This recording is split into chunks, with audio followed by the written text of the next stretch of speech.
Comment trouver un stage ou une alternance dans une banque privée? C'est la question à laquelle je vais répondre aujourd'hui avec mon guide complet que je vais détailler pour toi tout au long de cette vidéo afin que tu aies les clés pour être sûr d'obtenir ton stage ou ton alternance dans la banque privée que tu veux. Mais avant de commencer, je vais me présenter très rapidement. Je m'appelle Louis, j'ai 21 ans et je suis étudiant à Paris Dauphine dans le master gestion de patrimoine et donc je suis en alternance dans une banque privée depuis septembre et ce pour 2 ans. Mon but avec cette chaîne et avec mon compte Instagram, c'est vraiment de montrer un peu tout mon quotidien justement de banquier privé pour justement démystifier tous les métiers du milieu de la finance et de la banque privée parce que c'est ce que je connais le mieux. Donc comment décrocher ton stage ou ton alternance en banque privée? Dans un premier temps, il y a 2 points très importants à prendre en compte.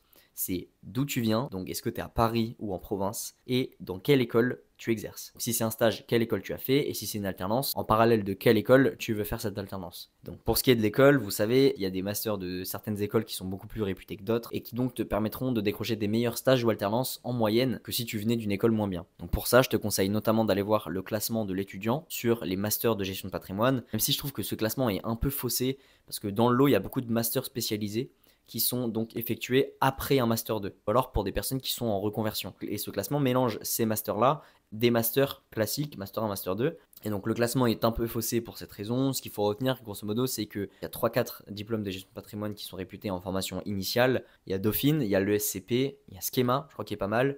Il doit y avoir un IAE, je ne sais plus lequel.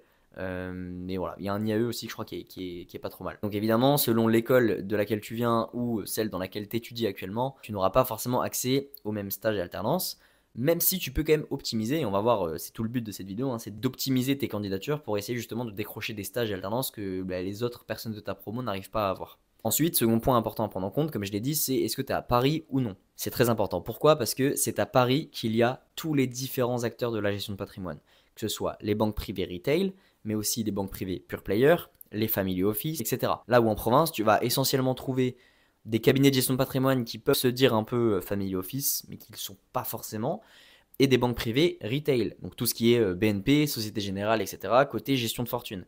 Mais il y a très peu de banques privées pure player, donc ce qu'on appelle des banques privées pure player, c'est Lazare, Rothschild, UBS, etc. Il y a très peu de ces banques privées pure player là qui se trouvent en province. Je sais que UBS et Edmond Rothschild, c'est celles qui ont le plus d'antennes, il me semble, en province, mais toutes les autres banques privées, souvent c'est à Paris. Donc, pareil, ça va aussi grandement influer sur le stage ou l'alternance que tu peux décrocher, parce que si tu cherches une alternance en banque privée pure player, un peu petite ou autre, pas très connue, et que tu es en province, bah, tu pourras pas, parce qu'il n'y en a juste pas en fait. Et au contraire, si tu es à Paris, tu peux vraiment avoir accès à tout, même si du coup il y a quand même plus de compétition, et donc ce guide sert encore plus pour ces personnes-là, puisque ça va leur permettre de décrocher des stages ou des alternances que beaucoup convoitent. Donc voilà, comme tu as compris, il y a des différences majeures entre tous les acteurs de la gestion de patrimoine, que ce soit les banques privées retail, les banques privées pure player, les family office, les CGP, etc. Je ne vais pas y revenir en détail ici, je t'ai fait une vidéo sur toutes les spécificités de ces acteurs-là, les différences de salaire aussi, combien gagne un banquier privé junior, combien gagne un banquier privé senior, etc. Tout ça, je te l'ai détaillé dans une vidéo que je te mets en description.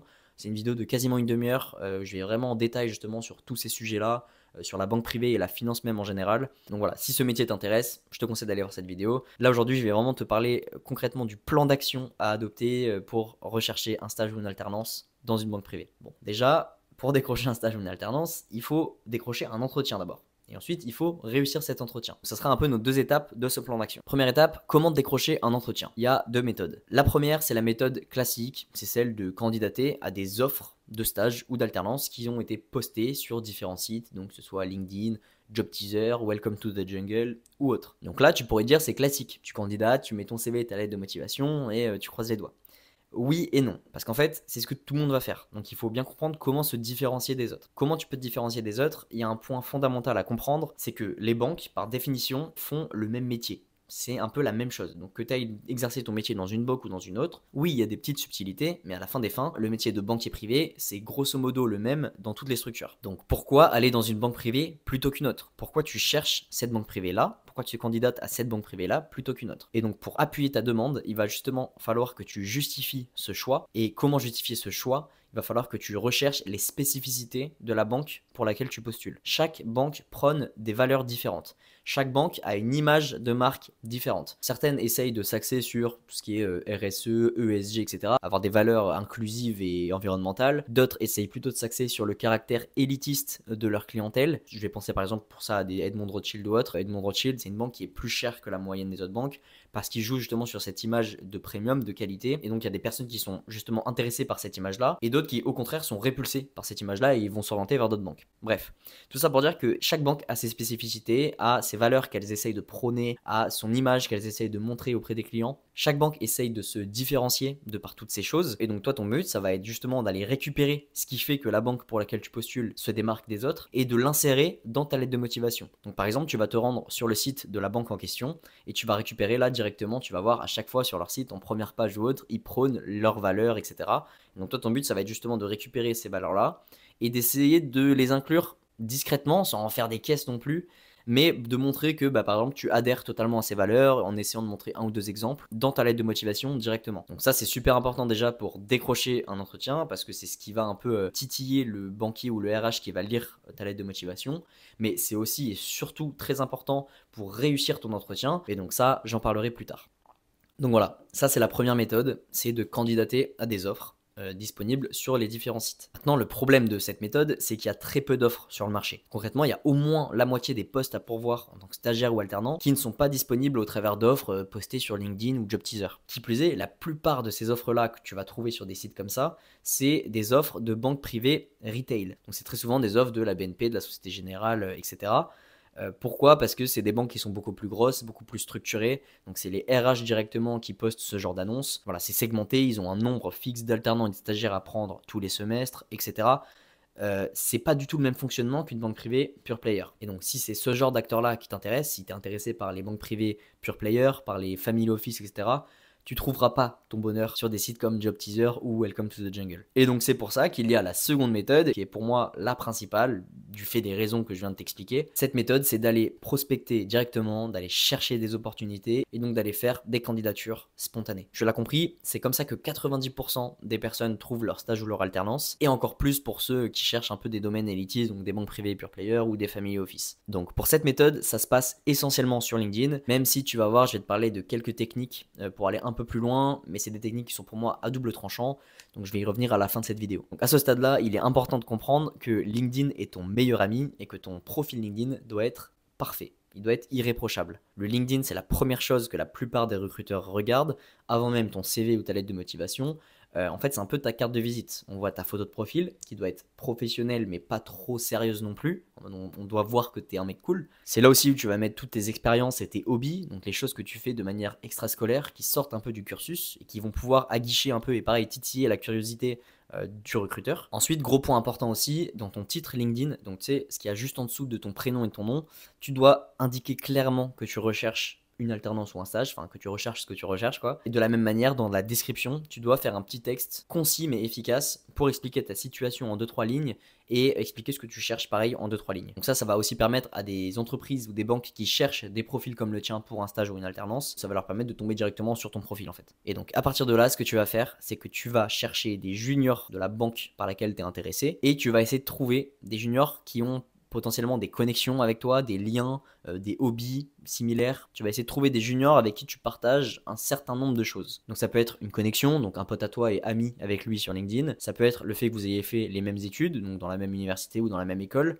Ça peut être le fait que tu as fait un Erasmus au même endroit que lui. Ça peut être le fait que tu soutiens un peu les mêmes causes que lui par exemple, que tu fais le même sport que lui. Bref, peu importe, il faut que tu trouves un point commun que tu as avec ce banquier junior et ce point commun va te servir d'accroche pour ton premier message. Parce que oui, il faut contacter les juniors et non les RH parce qu'ils sont beaucoup plus faciles d'accès. Tu peux trouver justement des points communs avec eux et en plus, c'est souvent eux qui vont mettre ton dossier en haut de la pile auprès du RH ou du recruteur parce que très souvent dans les banques privées pure player, c'est pas les RH qui recrutent mais c'est directement le manager des banquiers privés juniors ou même les banquiers privés juniors eux-mêmes directement. Donc si eux ont un bon feeling avec toi, ils vont pouvoir mettre ton dossier en haut de la pile et tu vas pouvoir décrocher un entretien beaucoup plus facilement. Donc ce que tu vas faire, c'est une fois que tu as trouvé ce banquier privé junior qui a des connexions ou des liens avec toi, tu vas l'aborder en justement prenant en accroche le point commun qui te relie à lui, en lui disant de manière très décontractée, salut, je suis intéressé par le milieu de la banque privée, je cherche un stage, une alternance en ce moment. J'ai vu que t'aimais toi aussi, je sais pas, tel sport ou que t'avais fait tes études toi aussi à tel endroit, etc.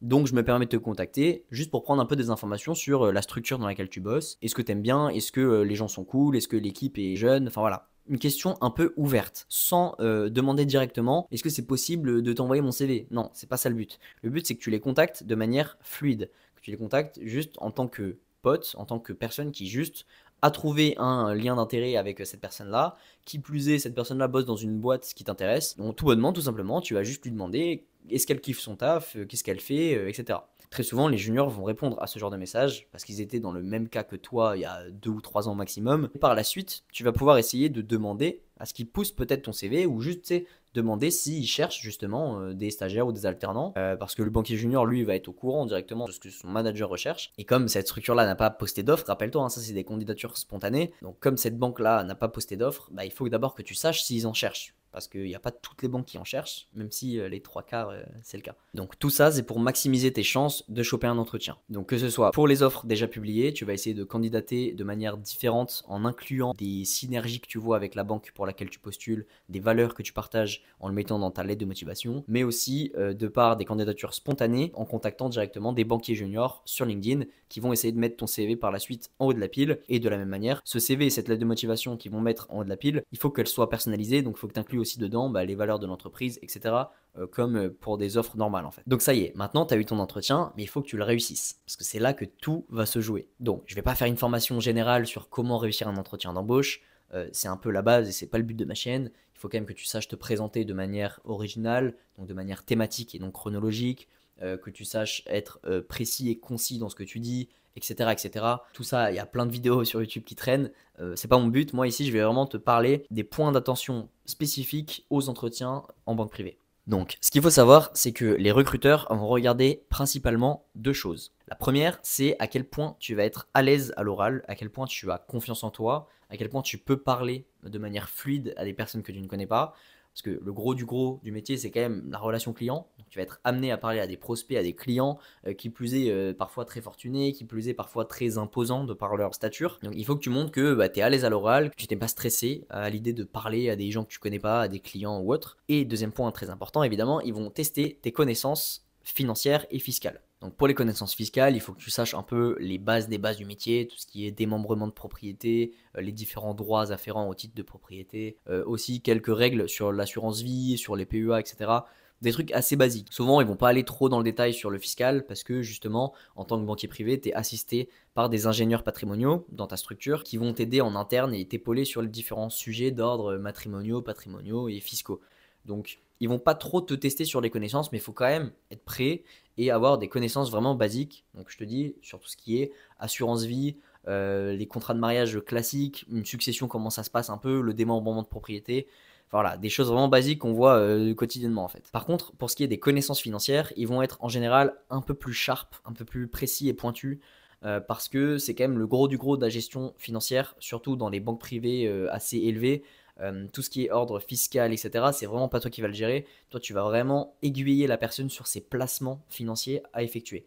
Et au quotidien, des clients peuvent te demander aussi la situation macroéconomique actuelle, qu'est-ce que tu penses des marchés et comment tu penses que les marchés vont évoluer dans l'année qui arrive. Donc tout ça, c'est des connaissances que tu dois avoir et ils peuvent te tester, par exemple en te posant un cas pratique très concret. Ça peut être, voilà, j'ai 100 000 euros à placer, j'ai un horizon de placement de 2 ans, qu'est-ce que tu me conseilles d'acheter? Et donc, pour répondre à cette question, pour répondre à ce cas pratique, tu vas devoir mobiliser tes connaissances macroéconomiques sur la santé des marchés financiers actuellement et sur les projections que tu peux faire sur ces marchés dans 2 ans. Donc ce qui est bien avec ça, c'est que ça va mobiliser un peu déjà toutes tes connaissances financières et des marchés, mais aussi sur tes connaissances des actifs financiers à proprement parler. Donc est-ce que tu vas conseiller plutôt des actions, des fonds, des ETF, des obligations? Est-ce que tu vas conseiller de les placer sur une assurance vie, sur un PEA? Donc tu as compris, ça reprend un peu en fait toutes les connaissances qu'un banquier privé doit avoir, parce que c'est concrètement ce à quoi doit répondre un banquier privé quotidiennement. Donc pour ça, il faut te former, il faut t'informer même sur tous les sujets, sur la bourse, sur la situation macroéconomique, sur le contexte géopolitique, regarder un peu des perspectives et des analyses de certains analystes financiers sur les marchés, sur leur évolution dans les prochaines années. Et donc pour la petite histoire, moi c'est vraiment ce qui m'a permis de décrocher mon stage et donc par la suite mon alternance, c'est ma réponse à cette question-là. Parce que bon déjà j'étais assez à l'aise à l'oral, il n'y avait pas de soucis, etc. Mais Ce qu'il faut savoir, c'est que j'avais une situation un peu particulière parce que je cherchais un stage en licence 3. Donc moi, j'étais en L3 gestion de patrimoine et je cherchais un stage d'un mois dans une banque privée pure player en janvier. Parce que je partais en Erasmus en février et je ne pouvais pas effectuer mon stage classique habituel de 2-3 mois pendant les mois de mai, juin, juillet, période pendant laquelle toutes les banques cherchent. Moi, je cherchais un stage d'un mois en janvier. Quand tu es en L3 pendant un mois en janvier, autant te dire que tu te prends des refus de partout. Donc moi, c'est ce qui s'est passé. J'ai demandé à toutes les banques, il y a tout le monde qui m'a refusé, jusqu'à arriver à une qui a accepté de me prendre en entretien. Aucune banque n'a besoin d'un stagiaire pendant un mois. Ça les fait plus chier qu'autre chose en général. Donc ils ont vu que j'étais à l'aise, ok, mais ça aurait pas suffi pour qu'ils me prennent. Donc ce qu'ils m'ont posé aussi comme question, c'est ça. C'est j'ai 100 000 € à placer dans, là je crois que c'était un an. Qu'est-ce que tu ferais? Et donc moi en fait ce qui était bien c'est que déjà j'avais mes connaissances assez poussées personnellement sur tous les actifs financiers, la situation des marchés, etc. Mais en plus de ça, en L3, en gestion de patrimoine à Dauphine, je suivais un cours pendant tout le premier semestre qui s'appelait, je sais plus comment, qui s'appelait banque privée et je sais plus quoi, bref. C'était un cours pendant lequel on parlait des marchés boursiers toutes les semaines. Et en fait toutes les semaines on faisait un point sur les marchés et à la fin on avait eu un exposé à faire sur la santé globale des marchés financiers, leur évolution depuis un an et les perspectives sur l'année qui arrive. En fait, j'ai eu beaucoup de chance parce que moi, l'entretien que j'ai passé, c'était une semaine après cet exposé-là. Donc autant te dire que j'avais toutes les connaissances qui étaient encore vraiment allumées dans mon cerveau et j'avais tous les chiffres. J'ai sorti, je me rappelle, les chiffres d'évolution du CAC 40, la performance du S&P, voilà, de tous les grands indices boursiers, du MSCI World, du MSCI Europe, tous les trucs sur un an, leurs perspectives d'évolution, etc. Enfin, en vrai, j'ai sorti des chiffres qu'il y a très peu de banquiers privés qui ont parce que c'est pas le métier et que même moi, j'ai pas aujourd'hui, enfin, que personne n'a quoi. Donc, c'était des trucs tellement techniques et poussés que les deux banquiers privés juniors, donc avec lesquels je bosse maintenant, m'ont dit ouais, putain, ouais, ça, t'es calé et tout, il y a pas de souci pour toi. Et donc, ça les a poussés à me prendre en fait, ça a appuyé ma demande parce qu'ils se sont dit ok, le mec est là que pour un mois. Mais en fait, on va pas devoir le former énormément parce qu'il a l'air d'être déjà assez informé sur le sujet. Donc en fait, sa candidature, elle est surtout positive. Ça va pas nous faire perdre trop de temps. Donc voilà, c'est pour te montrer que moi, c'est vraiment cette question qui m'a permis d'être pris en stage dans une banque privée pure player. Cette banque privée m'a par la suite proposé mon alternance. Et donc en fait, si j'avais pas su bien répondre à cette question, j'en serais sûrement pas là aujourd'hui quoi. Donc ça c'est pour la question. Maintenant, il y a aussi un point super important qui rejoint un peu ce dont je parlais au tout début. Tu sais, quand tu dois t'informer sur la banque privée, les valeurs qu'elle prône, etc. Première chose, c'est de le mettre dans ta lettre de motivation. Mais là où c'est le plus important aussi, et surtout, c'est de le faire valoir pendant l'entretien. En fait, si pendant l'entretien, tu arrives à montrer que tu sais vraiment dans quelle boîte tu postules, que tu partages vraiment les mêmes valeurs que la boîte, que tu es vraiment intéressé par cette structure-là, cette banque-là et pas une autre, ça va aussi appuyer ta demande. De la même manière, et c'est là aussi que c'est hyper intéressant d'avoir contacté des banquiers juniors en amont, c'est que tu vas aussi pouvoir faire valoir le fait que tu sais comment ça se passe dans cette banque parce que tu as demandé justement à un tel, un de leurs collègues, qui t'expliquait comment ça se passait, comment l'équipe fonctionnait, etc. Et que du coup, ça t'a encore plus donné envie de rentrer dedans. Ça va vraiment t'aider à te démarquer des autres parce que ça va donner des insights, des informations qui sont disponibles nulle part et ça va montrer que tu étais vraiment intéressé par cette banque-là, que tu es vraiment la bonne personne à prendre et donc ça va appuyer forcément ta demande. Donc voilà, j'espère que cette vidéo t'a aidé. Encore une fois, je ne vais pas rentrer dans les détails ici des structures, des salaires, du quotidien même du métier de banquier privé. Pour ça, je t'invite à regarder ma dernière vidéo qui parle justement des tâches quotidiennes, du métier de banquier privé à proprement parler et des tâches que tu vas être amené à faire en tant que stagiaire ou alternant. Et pareil pour tout ce qui est les différences entre les structures, donc entre une banque privée retail, une banque privée pure player, un family office, un CGP, tout ça, pareil, la grille salariale, les différences de salaire, même la structure globale d'une banque, comment ça fonctionne. Tout ça, je t'en parle, comme je t'ai dit, plus en détail dans ma vidéo en bio, dans laquelle vraiment je te dévoile tous les secrets de la banque privée pendant quasiment une demi-heure. C'est une grosse vidéo, je vais bien en détail, c'est assez poussé, donc voilà, je t'invite à aller la voir.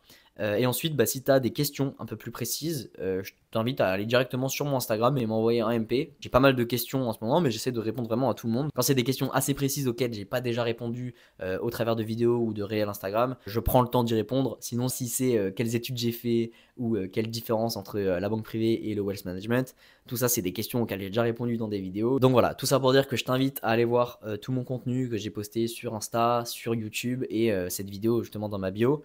Et ensuite, si tu as la moindre question, n'hésite pas à me la demander sur Insta, j'y répondrai avec plaisir. Voilà, j'espère que cette vidéo t'a aidé, je te dis à la prochaine, ciao.